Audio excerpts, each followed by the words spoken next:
अस्सलामु अलैकुम वरहमतुल्लाहि वबरकातुहू। उम्मीद आप सब खैरियत वाफियत से होंगे। रूहानी शफा चैनल पे आप लोगों का मोस्ट वेलकम है, तहे दिल से इस्तकबाल है। जो लोग चैनल पे नए जुड़े हुए हैं, चैनल को अभी तक सब्सक्राइब नहीं किया है, वो सब्सक्राइब करके ज़रूर ज्वाइन कर लें ताकि नई मालूमात उन तक आसानी के साथ पहुँचती रहे और मालूमात में इजाफा होता रहे। आज जो टॉपिक हम लेकर आए हैं वो स्टैमरिंग के ताल्लुक से है, यानी तोतलेपन या हकलाना भी जिसे कहते हैं। इस पर हम तफसील से मालूमात पेश करेंगे और कुछ घरेलू नुस्खे भी इस ताल्लुक से हम बताएंगे। अक्सर ये देखने में आता है और कई बार ऐसा देखा गया है कि कई लोगों को बात करते वक्त अटकते और रुक रुक कर बोलते यानी हकलाते हुए ज़रूर देखा होगा। ये समस्या बच्चों के साथ साथ बड़ों में भी देखी जा सकती है। वहीं कई बार लोग हकलाने की समस्या से जो पीड़ित होते हैं, परेशान होते हैं, ऐसे लोगों का मजाक तक लोग उड़ाते हैं, जो कि नहीं करना चाहिए। ये समस्या भले ही आम लगे लेकिन समय के साथ साथ ये गंभीर नतीजा जाहिर कर सकती है। यही वजह है कि हकलाने की ये जो बीमारी है, इस ताल्लुक से हम तफसीली मालूमात लेकर आए हैं। हकलाने की जो समस्या है एक स्पीच डिसऑर्डर है।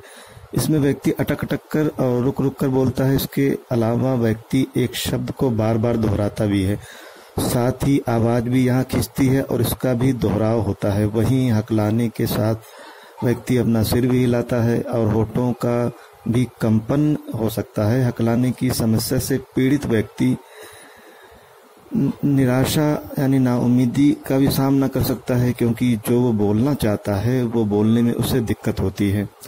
हकलाने के कुछ कारण हो सकते हैं। हकलाने की समस्या वंशानुगत हो सकती है, यानी परिवार में ये समस्या अगर किसी को पहले रही हो तो बच्चे में इसके होने का जोखिम बढ़ सकता है, या दिमागी चोट के कारण जैसे स्ट्रोक।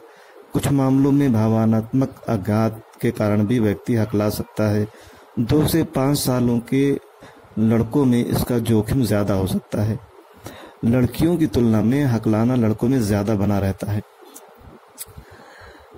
हकलाने के जो लक्षण होते हैं, पीड़ित द्वारा शब्दों या वाक्यों को बार बार दोहराना, अटक अटक और रुक रुक कर बोलना, बोलते समय व्यक्ति की दिक्कत साफ देखी जा सकती है। पीड़ित बोलने में झिझक महसूस करता है। बोलने में दिक्कत के कारण मायूसी, पीड़ित बोलते समय एक अलग आवाज़ या शब्दों को शामिल करना, बोलते समय गंभीरता आ सकती है। हकलाने के साथ आंखों का झपकना, सिर या शरीर के अन्य अंगों में झटके, जबड़े में झटके, मुट्ठी मारना, ये इसके लक्षण हो सकते हैं, ये इसके असरात हो सकते हैं। अब इस पर कुछ हम घरेलू नुस्खे बता रहे हैं जिसका इस्तेमाल करके इस परेशानी से कुछ हद तक छुटकारा पाया जा सकता है। और इसके बावजूद भी अगर कोई दिक्कत बाकी रह जाती है तो डॉक्टर से इस मामले में कंसल्ट ज़रूर करना चाहिए। इसके लिए करना ये है कि हरी धनिया के कुछ पत्ते लेना है, थोड़ी मिकदार में, थोड़ी मात्रा में। पानी ज़रूरत के मुताबिक। पानी में धनिए के पत्ते को डालकर इसे कम से कम 20 मिनट तक गर्म करना है, यानी उबालना है।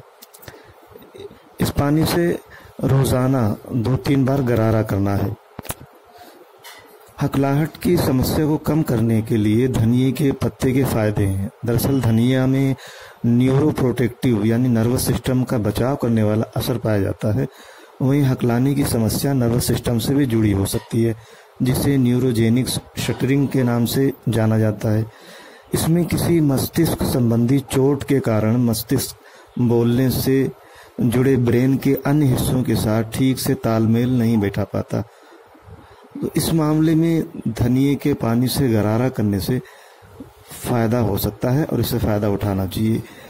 दूसरा एक आसान नुस्खा है, काली मिर्च पाउडर चुटकी भर लेनी है, मक्खन आधा चम्मच, 1 गिलास दूध या 1 कप चाय।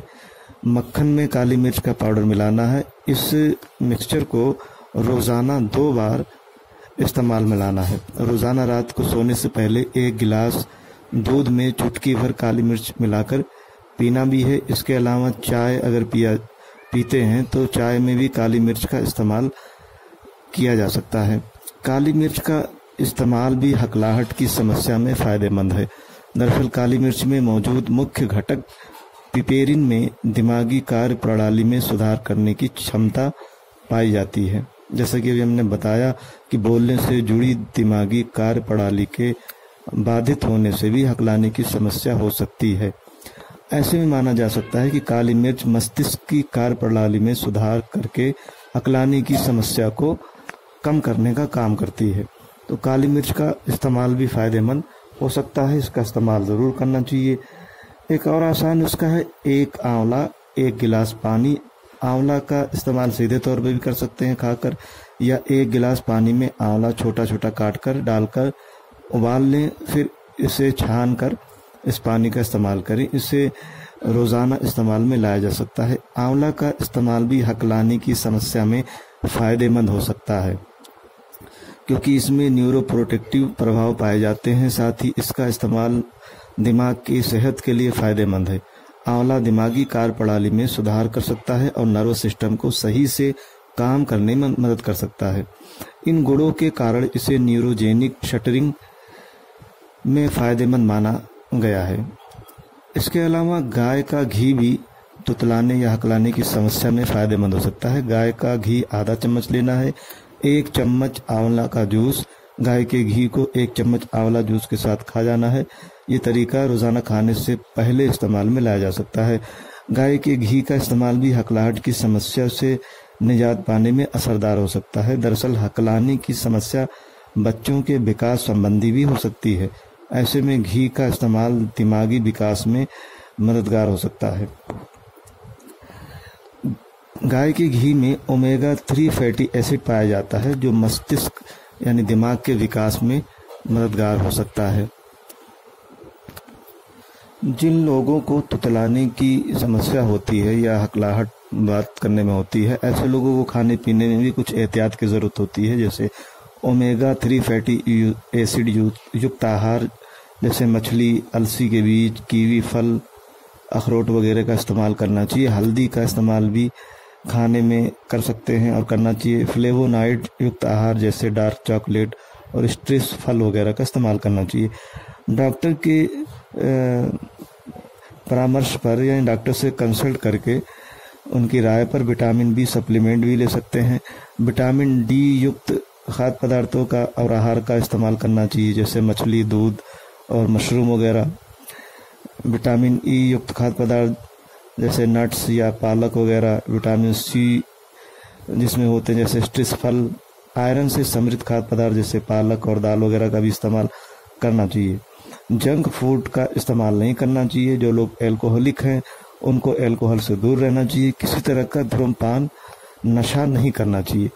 ये जो घरेलू नुस्खे हमने हकलाने से बचाव के ताल्लुक से बताए हैं, इसका इस्तेमाल करके इस परेशानी से छुटकारा पाया जा सकता है और इसमें बचाव भी हो सकता है। अगर फिर भी कोई परेशानी बनी रहती है तो डॉक्टर से कंसल्ट करके मुकम्मल ट्रीटमेंट लेना चाहिए।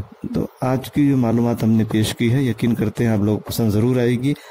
फिर किसी दूसरे वीडियो में जल्द मिलेंगे। तब तक अपनी और अपनों की सेहत का खास ख्याल रखें। बहुत बहुत शुक्रिया। जज़ाकल्लाह।